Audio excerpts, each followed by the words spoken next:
Live from downtown Detroit, Local 4 News at 6 starts now.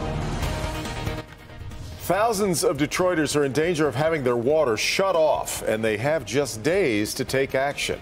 That tops our news tonight at 6. Right now, the city says there are about 60,000 residential accounts in delinquent status. Those Detroiters need to take action before the end of the year or face having their water shut off. Grant Herms is live tonight with that deadline fast approaching and what Detroiters need to know to avoid those shutoffs. Grant.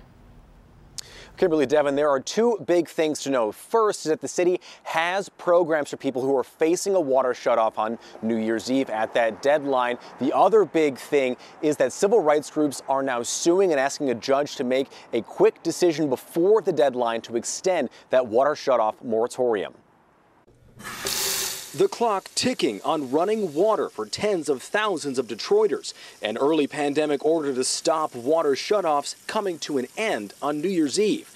But in a new filing in an already ongoing lawsuit, the Michigan ACLU is asking a judge to hold off on lifting the stoppage, saying the city's plan that would have a cap on the amount of water used and a rate needs to be better tested. There are questions that are being raised by the consumers themselves about the amount of water that is allowed under the program and whether some of their households will off the bat exceed the amount that's allowed.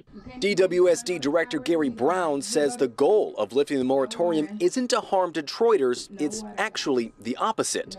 DWSD is not collecting approximately $40 million a year. And when we don't collect that bad debt, we have to pass it into the rates next year, and you're simply hurting the very people that you're trying to help. But it all still hangs in the legal balance. Now, Brian also told me that about 16,000 residential accounts have signed up for the Lifeline plan or another assistance plan. The city says anybody who wants to join those plans, all they have to do is just sign up. But we have also heard about problems signing up for some of those plans as well. Back to you. Deadlines are coming fast. So what happens in court then? Does the judge even have time to rule before the deadline, Grant? That is entirely up to the judge. It's in their hands as of now. So the judge could make a decision to tell the city to hold off on lifting the moratorium while this back and forth plays out, because these things tend to be long drawn out hearings with more back and forth from both sides. But so far, we haven't seen a signal from the judge on what they plan to do. So it is something we'll have to watch in the next just over 2 weeks. And we will continue to watch it. All right, Grant, thank you. We also continue to follow breaking news from Monroe County. Sky 4 over a deadly crash in Whiteford, where 2 people are dead after a suspect was fleeing from police. State police say troopers stopped a suspect in connection with a domestic violence situation. That person then took off, ran a stop sign, and crashed into another vehicle, killing both the suspect and one person in that second vehicle. More as we learn more from there. The man convicted of murder and cannibalism, learning today he will never walk free again. Mark Latunsky, the man who killed Kevin Bacon of Schwartz Creek, said almost nothing in court today as he was sentenced. The victim's family, on the other hand, had a lot to say. Jason Colthorpe followed those proceedings today and is here with more. Jason? Yeah, guys, Bacon's mother, father, and sister all submitted statements to be read. Now, one thing they made clear: they were a family that did so much together around the holidays, and this time of year, and their lives for that matter, have now been shattered by a monster they didn't even know could exist. From the beginning, the details of Kevin Bacon's murder were almost too shocking to speak out loud. I can't even begin to imagine the unbearable pain, not only to lose a son, but to have to hear the unthinkable manner of his death. This is one of the most brutal, horrific murders I've seen, not only in this county, but in the state. The 25-year-old was killed on Christmas Eve 2019 at the hands of Mark Latunsky, whom he'd met online. Police say they found Bacon's body hanging upside down in the rafters of Latunsky's home in Bennington Township. Latunsky had killed him, mutilated him, and eaten parts of his body. I don't understand how anyone could want to hurt my son, especially in such a horrific and unbelievable way. At Latunsky's sentencing today, Bacon's mother, Hannah, stood as a victim advocate, read her statement. This Christmas, I hope you suffer like we have, because you won't be able to be with your family. I hope you feel pain as you are all alone with all the years yet to come. And is there anything you would like to say before the court imposes sentence? No. Earlier this year, Latunsky pleaded guilty to the charges, which made his sentence today a formality. As to premeditated murder, Mr. Latunsky, it is the sentence of this court that you serve out the remainder of your life in the Michigan Department of Corrections without the possibility of parole. Bacon's family also said they do not believe this was some sort of suicide pact, which had been theorized. They say he was happy and he was excited about his future. Kim. Okay, Jason, thank you. A man and his brother are found guilty in a Macomb County double murder case. It goes back nearly a decade. Will be spending life in prison. The bodies of Tina and Chrissy Geiger were found in their Clinton Township apartment in July of 2013. So this case goes back a while. The mother and daughter were sexually assaulted and stabbed. In October, Tony and Henry Johnson were both convicted of both murders. The case had gone unsolved until 2019 when DNA evidence linked the brothers to the crimes.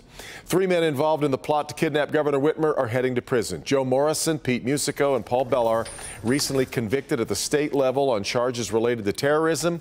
They were part of the Wolverine Watchman paramilitary group. Today, Morrison and Musico were sentenced to 12 to 42 years. Paul Bellar was ordered to a 7-year sentence.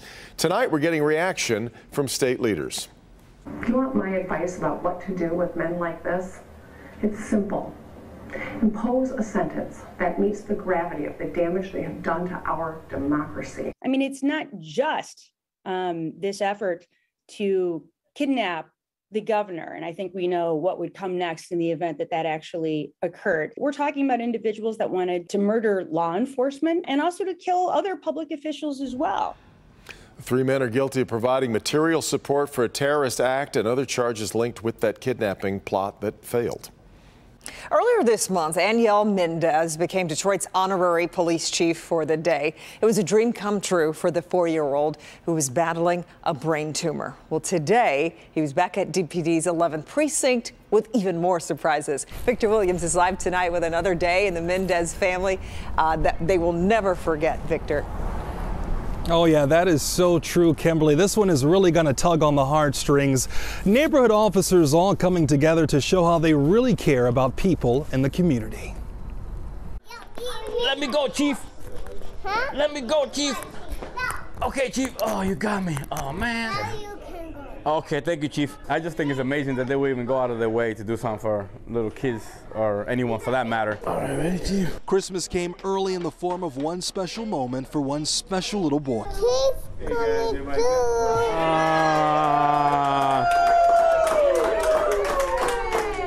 Thank you. 4-year-old Aniel Mendez is battling brain cancer.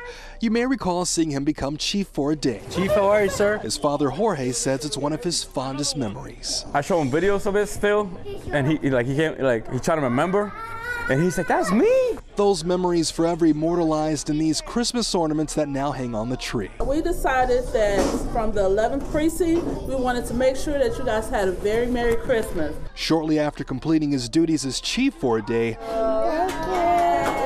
Aniel started his radiation. So far, he's had 3 different treatments, and now DPD is hoping to ease the strain of the holiday on the entire Mendez family.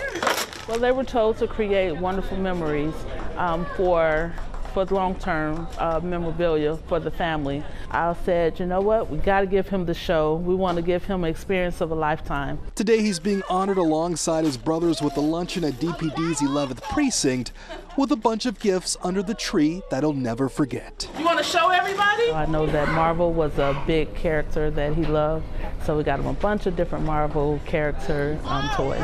Everything what they're doing is amazing, believe it or not, because he loves it. So just to see him, it's amazing to me, you know? Keep pushing. And the Mendez family would like to give a huge shout out to DPD. Victor Williams, Local 4. And the smile is just everything for me. Okay, Victor, we appreciate it. A service weapon returned after more than a half-century. The Colt 38 belonged to the grandfather of Christian Vise. It was his service weapon when he was on the Highland Park Police Department in the 1920s and 1930s. The gun was stolen from Bloomfield Township in 1970.